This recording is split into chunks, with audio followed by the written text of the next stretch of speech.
Tia looked like the safest night on television. So why did some of these shows collapse almost instantly?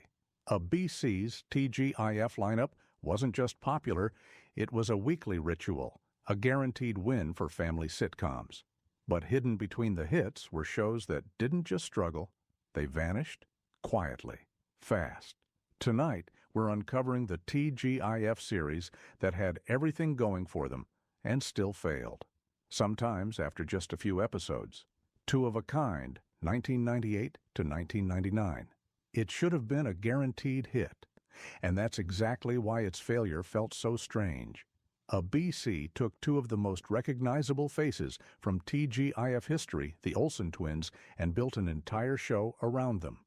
On paper, it looked like a perfect continuation of the magic that made Full House a cultural phenomenon. Familiar faces, family setup, a built-in audience. What could go wrong? At first glance, everything seemed in place. Mary-Kate and Ashley played twin sisters, navigating life with their widowed father, mixing school drama with light-hearted family moments. It followed the exact formula TGIF had perfected years earlier: heartfelt lessons, gentle humor, and predictable conflicts that always wrapped up neatly by the end. But that was the problem. By the late 90s, audiences had already moved on. The writing felt stuck in an earlier era, relying on recycled plots and outdated sitcom tricks that no longer connected. Episodes leaned heavily on overused ideas, switching places, meddling in their dad's love life stories viewers had seen too many times before. And something else had changed. The twins themselves no longer had the same effortless charm. Their performances felt flat, almost disconnected, as if the show was trying to recreate something that had already passed. Critics noticed, audiences noticed, and ratings dropped faster than ABC expected. The show lasted just one season before quietly disappearing. Because sometimes, even the most familiar formula can't recreate a feeling once it's gone. You Wish, 1997 to 1998. It sounded like pure TGIF magic until it actually aired. A genie living with a suburban family? That's the kind of idea that should write itself. Built-in chaos, endless wish possibilities, and a formula that practically guarantees comedy. But somehow You Wish managed to take that concept and drain it of everything that made it interesting. The setup was simple. A family discovers a magical genie bound to serve them, incapable of granting wishes with a snap of his fingers. Every episode followed the same pattern: someone makes a wish, the genie twists it in an unexpected way, chaos unfolds, and by the end, a neat little lesson is learned. The problem? It never evolved beyond that. Every wish felt predictable. Every outcome felt obvious. Instead of creativity, the show leaned on the same recycled scenarios, wanting popularity, impressing a crush, fixing small everyday problems. Nothing felt surprising. Nothing felt new. And without surprise, the magic disappears. Critics were quick to point it out, calling the show painfully unfunny and lacking imagination. Viewers didn't stick around either. Ratings dropped almost immediately, and ABC pulled the show after airing only a handful of episodes, despite more being produced. That's what made it worse. And it had all the ingredients for success, but none of the execution. Because when a show about wishes becomes predictable, there's nothing left worth wishing for. Teen Angel, 1997 to 1998. It begins with a joke, but ends with confusion. A teenage boy dies after eating an expired hamburger and comes back as a guardian angel. That's the premise. And right away, you can feel the problem. Teen Angel didn't fail because it lacked ideas. It failed because it didn't know what it wanted to be. On one hand, it tried to be a light-hearted teen comedy. On the other, it leaned into emotional lessons about life, death, and responsibility. The result was something stuck in between, never funny enough to be a comedy, never meaningful enough to be a drama. Each episode followed a familiar pattern.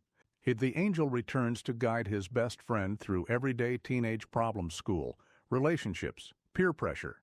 But instead of natural storytelling, it felt forced. The lessons were obvious, the dialogue felt heavy, and the humor rarely landed. Even the central concept started to work against the show. because no matter how it was framed, the idea of a dead teenager casually hanging around as comic relief created an uncomfortable tone. It blurred the line between serious and silly in a way that never quite worked. Critics didn't hold back. Reviews described it as flat, awkward, and forgettable. Viewers agreed, and ratings dropped quickly. The show lasted just 17 episodes before being pulled, because sometimes even a unique idea can't survive, if the tone never finds its balance. Aliens in the Family, 1996. It tried to be weird in a fun way, but ended up just feeling strange. A human father marries an alien, instantly creating a blended family unlike anything on TGIF before. It sounds bold, different, maybe even refreshing. But what looked creative on paper felt awkward on screen. The show leaned heavily into its gimmick. Alien characters, puppet effects, and culture clash humor were meant to drive the comedy. But instead of feeling imaginative, it quickly became repetitive. Every episode circled the same idea: aliens misunderstanding human behavior, reacting in exaggerated ways, and turning basic situations into forced jokes. And once you've seen that once, you've seen it every time. Even the visuals worked against it. The puppet designs, meant to be charming, I'd often felt distracting, pulling viewers out of the story instead of pulling them in. Audiences noticed immediately. After just 2 episodes on the TGIF lineup, ratings dropped so sharply that ABC removed it from Friday nights almost instantly. The remaining episodes were pushed to a less visible time slot, where the show quietly faded away. That kind of reaction is rare, because most shows fail slowly. This one failed immediately. And that's what makes it stand out. Not as a hidden gem, but as a reminder that being different isn't enough. It still has to work. Mego, 1997. It wasn't just strange. It felt like desperation. By the late 90s, TGIF was already starting to lose its identity. And Mego felt like a last attempt to hold on to attention, no matter how bizarre the idea had to be. An alien shapeshifter crash lands on Earth and becomes a family's nanny. That's the hook. And from the beginning, everything about it feels exaggerated, louder, weirder, and more forced than the shows that came before it. Each episode followed a familiar formula. The kids faced a problem. Mego applied alien logic, things spiraled into chaos, and everything was magically fixed by the end. But instead of feeling fun, it felt repetitive, because there was no grounding, no emotional core, no relatable center, just a constant push for strange humor that never fully landed. Even the lead performance couldn't save it. What was meant to feel quirky came across as over-the-top, almost exhausting to watch. Critics were harsh, calling it one of the weakest entries in the TGIF lineup, and audiences responded quickly by tuning out. ABC canceled the show after just a few episodes aired, and that's what made it clear. This wasn't just a show that failed, it was a sign that TGIF itself was starting to lose what once made it work. Odd Man Out, 1999 to 2000. It had the setup of a classic hit, but something felt off from the start.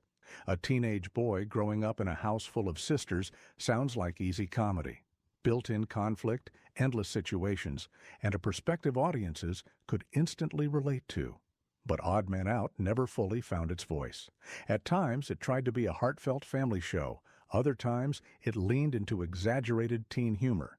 And instead of blending those tones, it bounced between them, creating a story that felt inconsistent. The characters didn't help. Each sister was written as a stereotype: the smart one, the popular one, and the rebellious one, while the main character shifted depending on the episode. Sometimes relatable, sometimes irritating. That inconsistency made it hard for audiences to connect. And without connection, interest fades fast. Even with a recognizable lead and a strong time slot, the show struggled to build momentum.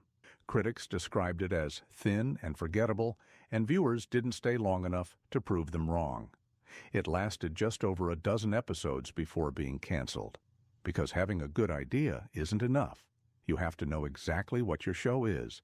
Before the audience decides, it doesn't matter. Brothers Keeper, 1998 to 1999. It had something most TGIF shows didn't: real emotional potential. A widowed father struggling to raise his son, helped by his irresponsible younger brother. Of that setup could have explored grief, responsibility, and family in a meaningful way. But instead, it played everything safe. Rather than diving into its deeper themes, Brothers Keeper followed a predictable formula.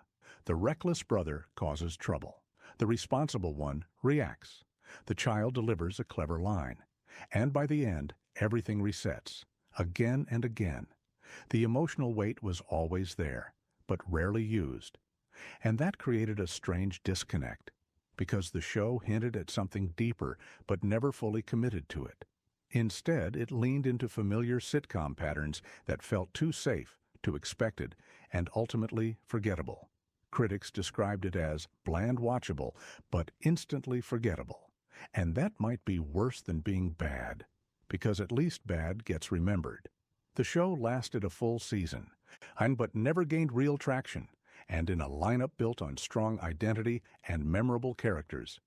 Being forgettable is the fastest way to disappear. New Attitude, 1990. It had talent, energy, and a strong premise, but couldn't decide what it wanted to be. Set in a beauty salon, New Attitude had all the ingredients for a vibrant, character-driven sitcom. A lively setting, a diverse cast, and endless opportunities for humor and storytelling. But something kept pulling it in different directions. One moment, it tackled serious themes about community and personal struggles. The next, it shifted into exaggerated comedy that felt disconnected from everything before it. That tonal shift became its biggest problem, because audiences didn't know how to engage with it. Was it meant to be meaningful, funny, dramatic? It tried to be all of them and ended up feeling unfocused. Even strong performances couldn't fix that. The cast brought energy and presence, but without a clear direction, the show never settled into a rhythm. Episodes felt uneven, and viewers didn't stay long enough to see it improve. ABC pulled the plug after just a handful of episodes aired. And just like that, it disappeared. Not because it lacked potential, but because it never fully understood itself. Camp Wilder, 1992 to 1993. It looked like the next big thing, until it quietly slipped away. When Camp Wilder first arrived, it carried something most TGIF shows didn't: momentum. The network positioned it as a fresh evolution of the formula, leaning slightly older, slightly more grounded, and just different enough to stand out. A young cast, a coming-of-age setup, and a mentor figure guiding a group of teens through life. It had all the pieces of something that could grow into a long-term hit. And for a moment, it almost worked. The show focused on a group of teenagers living together under the supervision of a young adult guardian, blending humor with real-life struggles, relationships, identity, independence. Compared to the bright, predictable tone of traditional TGIF sitcoms, Camp Wilder felt more reflective. Conversations lingered longer. Conflicts weren't always wrapped up neatly. It was trying to do more than just entertain. It was trying to resonate. But that shift created a problem, because TGIF wasn't built for that kind of storytelling. Friday night audiences came for comfort, familiar rhythms, quick laughs, emotional lessons that resolved cleanly before the credits rolled. Camp Wilder disrupted that expectation. It leaned into teen drama, subtle tension, and character development that required patience, something the TGIF format didn't reward. And slowly, viewers started drifting. The ratings didn't collapse overnight. They faded. Week by week, interest slipped, not because the show was bad, but because it didn't feel like it belonged in that space. It was asking for a different kind of attention than the audience had come to expect. Despite its early promise, ABC canceled it after a short run. Looking back, Camp Wilder feels less like a failure and more like a misplacement. Because sometimes a show doesn't disappear due to quality. It disappears because it's speaking the right language to the wrong audience. Going Places, 1990 to 1991. It tried to capture a younger audience before the system knew how to support it. Going Places arrived at a moment when TGIF was still defining itself, The formula that would later dominate family-centered humor, predictable structure, and broad appeal wasn't fully locked in yet. And into that uncertainty stepped a show focused almost entirely on teenagers. At its core, Going Places was about friendship, growing up, and navigating everyday life as a young adult. It leaned into teen relationships, identity struggles, and social dynamics topics that would later become staples of successful shows. But at the time, it felt out of sync with everything around it, because TGIF audiences weren't looking for that yet. The show didn't offer the same sense of family warmth or easy humor that defined the block. Instead, it sat in an awkward middle ground, too focused on teen experiences for older viewers to connect deeply, but not sharp or engaging enough to fully capture a younger audience either. And that lack of clarity became its biggest weakness. The characters never fully broke through, the storylines felt underdeveloped, and the tone somewhere between light comedy and mild drama never settled into something memorable. Viewers watched, but they didn't stay. Ratings reflected that uncertainty. Even with a full season, the show struggled to build any real momentum. It wasn't rejected instantly, but it also wasn't embraced. And in television, that kind of indifference can be just as damaging as failure. Eventually, it was canceled. But looking back, Going Places feels less like a misfire and more like an early experiment. Because sometimes a show doesn't fail because it's wrong. It fails because it arrives before the audience and the network are ready for it. TGIF gave us unforgettable classics, but these shows proved not everything could survive that spotlight. Some failed quietly, others collapsed instantly, and a few never stood a chance at all. So, which one surprised you the most? If you enjoyed uncovering these forgotten flops, hit like, share, and subscribe, because there are still more hidden TV disasters waiting to be revealed.